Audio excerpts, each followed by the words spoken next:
সেদিন একটা বিয়েতে গেছিলাম। বিয়ে পড়ানো শুরু হয়েছে কোরআন তেলাওয়াতের মাধ্যমে। দোয়া শেষ হয়েছে। দোয়া শেষ হওয়ার সাথে সাথেই মিউজিক শুরু হয়ে গেছে।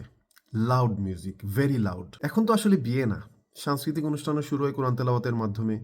যে কোনো একজন হুজুর আসে, কোরআন তেলাওয়াত হয়, সাথে সাথেই বিনোদন শুরু হয়ে যায়, সাংস্কৃতিক অনুষ্ঠান। মাঝে মধ্যে সালাতে বিরতি দেওয়া হয়, নামাজের জন্য বিরতি। যারা নামাজ পড়ার তারা নামাজ পড়ে, আর যারা নামাজ আদায় করে না ম্যাক্সিমাম তারা কি করে, সিগারেট খাওয়ার জন্য ব্রেক পায় আর কি। সমস্যা আসলে এটা না, সমস্যা হচ্ছে এই জিনিসগুলো যারা পছন্দ করে না তাদেরকে সমাজের মধ্যে একঘরে করে রাখা হয়। তাদেরকে একটা আজীব শ্রেণী হিসেবে পরিচিত করা হয়।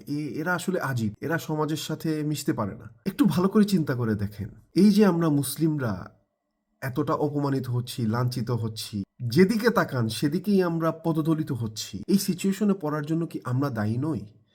আমরা কি আসলেই একটা ফাজিল ক্যাটাগরির উম্মতে পরিণত হইনি?